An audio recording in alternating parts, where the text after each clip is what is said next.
What's up, YouTube? It's your boy Louis Villain 23, aka J, 130 Ether Inc. Gaming Crew, back again to bring you guys the first installment of Ether Evaluations. This is going to be a segment where we review games that we've just recently played, and the one that I personally have just recently played, just recently finished on the channel, and logged about 30 hours on, it's time to drop a review for Dragonball Xenoverse 2. Now, before we get into the review, I'm going to go ahead and explain how this is going to work. So I'm going to judge this game in 4 different categories. That's going to be single player, multiplayer, longevity, and overall bang for your buck. We're going to give a total of about 25 points maximum for each category, so at the end of the day, it can get a total score of 100 or anything below it. So, now with that being said, let's get into the review. Let's do it. Single player. So I guess starting off with the single player, let's start off with the story. So the story picks up right after Xenoverse 1, where Toa and Mira are still at it, trying to revive the Demon Realm. This time around, they have more villains, more movie villains, more villains from Super. Well, not villains from Super, but you know what I mean. More villains overall. Pretty much the same storyline as the first one. It actually doesn't really feel like a genuine sequel. It just feels more like even a prequel, because it's still the same storyline from 1. You're just getting to see it from a different perspective, and you're getting more enlightenment on what's going on. As for the characters, you get to port over your Time Patroller from 1. But for me personally, I didn't get to do that because I played 1 on the PS4, I played 2 on the PC, but still, just like the first one, you can start a new character. You can be a human, a Namekian, a Frieza race, a Saiyan, or a Buu race, and unlike the first one, the Saiyans got all the love. They got the only transformation in the game being Super Saiyan, but in this one, every single race has their own unique transformation, and every unique character has their own place in the hub world, being Kanton City, where they can basically go and train under certain people and gain their transformations. For Saiyans, you can go to Capsule Corp, train under Vegeta, and he'll eventually give you Super Saiyan, and he'll eventually give you Super Vegeta, but no one really cares because everyone uses Super Saiyan. As for the story, it's going to take you about 30 to 35 hours to complete it, depending on how many side quests you do. Throughout the story, there are a lot of side quests, like things to do on Namek to help Guru, where you go and you fight with Nail and you help collect the Dragon Balls and throw them in the tank just like you did in the first one. There's other ones where you deliver milk for Krillin, and you get experience for all of these. And yeah, they're time consuming, some of them are annoying and very repetitive, but it's a good way to grind up, and it gives you the good feeling of really leveling up your Time Patroller. Overall, I think I'm going to give the story a score of a 22. I think that's fair. It could have been a lot better, but it's eons better than what it was in Xenoverse 1.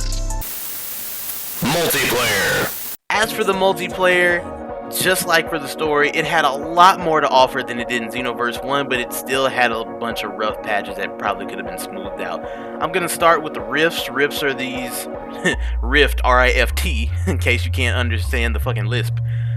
Rifts are basically portals that you fly into where you can do things such as expert missions, where it's basically 6-player co-op missions where you fight. Usually involves a big boss where you can they have the ability to brainwash you, kind of like on some Diablo shit, where you have to fight your own self and defeat your own self to get out of it, or your teammates have to defeat a mind-controlled version of you to get out of it. You can do these and actually farm these for special abilities, special attacks, armor, and things of that such. Also, you have parallel quests, where my biggest annoyance with this game is parallel quests are the quests you unlock as you do the story that offer certain armor, certain abilities, and it sucks because the lobby to get into these parallel quests, you can start a lobby for one parallel quest, and then you can do it with your friends, but you have to exit that lobby, then go and start another lobby for another parallel quest. It's very repetitive, very annoying. It was the exact same way in 1, and if it fixed anything with this game, I was really hoping it would be this. That's really my only complaint with multiplayer. Everything besides that is really cool. I like the endless battles, so you can just stay in a lobby with your friends and fight till your heart's content. The multiplayer has a lot more to offer than 1 did, but it still has a lot of shit it needs to fix. But I guess to be fair, we'll give them a 23, because they, like I said, they did fix it to be a lot better than the first one. Longevity. Longevity-wise, man, this was a tough one to score, because the one thing that would give this game longevity is the one thing I hate the most. Let's say it with me. You know those 3 evil-ass letters. Let's say it together.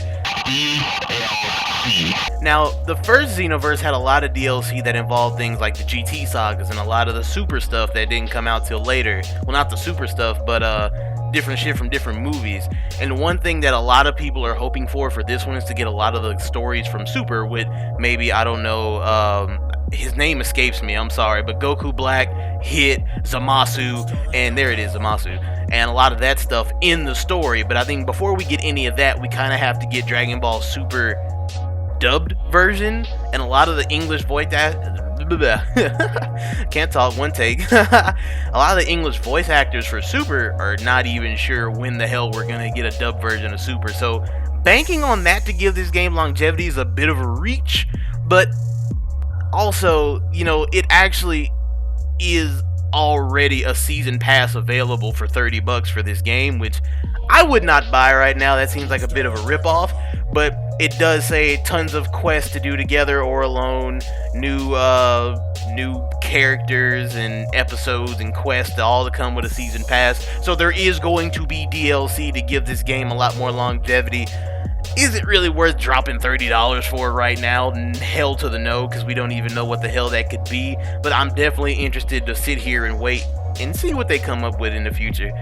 I guess the online capabilities make it I guess it gives it a lot more playability, especially the fact that you can have different characters. For me personally, my character was a balanced character with key and with strike moves. I'm probably going to make and I'd play the Saiyan. I'm probably going to go back and make a Frieza race that's all strike, and then I'm probably going to go back and make like a Boo race that's like all key attack. So, you know, there's longevity there. So longevity wise, it was a tough way to score it, but we're just going to bite the bullet and give it a 20 just for good faith. Because like I said, it's so hard to sit here and rag on a Dragon Ball game since we've been getting nothing but shit ones since Tenkaichi 3. But I think Bandai Namco's moving in a good direction, so we're going to give them the benefit of the doubt. Let's go ahead and hit them a 20.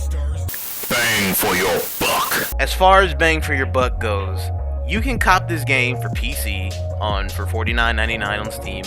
If you're on console, you're gonna have to go ahead and drop that mean 60, bro. I'm sorry to tell you, you gotta drop that mean 60. If you're on PC and you get the game by other distributors, I'm not gonna throw the name out there, but they can definitely sponsor me. I'll throw that name out there all day. But anyways, yeah, you can get it cheaper, but let's just call it $50. If you're a diehard Dragon Ball fan that would love a Dragon Ball game to play, I would definitely go ahead and drop the 50 because I think it's a dope game. If you're one of those people that just need something to play for a while, I would drop the 50. It's a dope game. But if you're somebody who's kind of on the fence and you're not really sure, you like Dragon Ball, but you're not that into Dragon Ball that you have to have the game, or you played Xenoverse 1 and you haven't got Xenoverse 2 yet and you're kind of wondering, I could say chill out, wait. Probably, you know, Christmas is coming up, try to catch it on a Steam sale or something. But that being said, you know, bang for your buck. If you drop the 50 right now, and this video will probably be going up on November 11th, 2016. November 11th, 2016, if you pay $50 for this game, I think you'll get enough out of it. Like I said, the longevity thing is the only thing that kind of worries me, because for $30 for not really knowing what the hell you're gonna get with DLC, it's kind of sketchy. But let's just say bang for your buck. I'm gonna give it a 24 because I paid $42 to pre-order this game, and I love it. I'm a big Dragon Ball fan. I was a big fan of Xenoverse 1. They've made a lot of small improvements, the biggest one being the damn servers. You can actually play online with other people now. So you're gonna get some bang for your buck out of this game. We're gonna give it a 24. Final verdict. Alright, let's wrap it up and recap everything. So for single player, we got a 22. Multiplayer, we got a 23. Longevity is a 20. And bang for your buck is a 24. Total is a 89. That's a B+ in my book. Well, I didn't want to judge this game too harshly, but it's a step in the right direction. I'm excited to see what they do for Xenoverse 3, or if there even will be a Xenoverse 3. I like the story, but we need a little more depth. The way I felt about Xenoverse is I felt like it was a big ass bag of Costco value chips, but 80% of the bag was air. I need a couple more chips, my G. Bandai Namco, slide your boy Louis some more fucking chips, and I'm definitely gonna cop the next game. But it's a dope game. Overall, B+ isn't bad. Well, that's our first review, y'all. Don't forget, if you like the video, Hell, if you like the video, like the video. Don't forget to comment and subscribe. If you played Xenoverse 2 and you agree or disagree with me, sound off in the comments. Also, don't forget to go follow us on Twitter. The link to do that's in the description box below. We will be bringing more reviews and more stuff we played. There might be a Watch Dogs 2 review and gameplay coming soon from I don't know who, but stay tuned for that. Anyways, I'm your boy Louis Villain. I got pork chops in the microwave. I'm out this bitch. Later.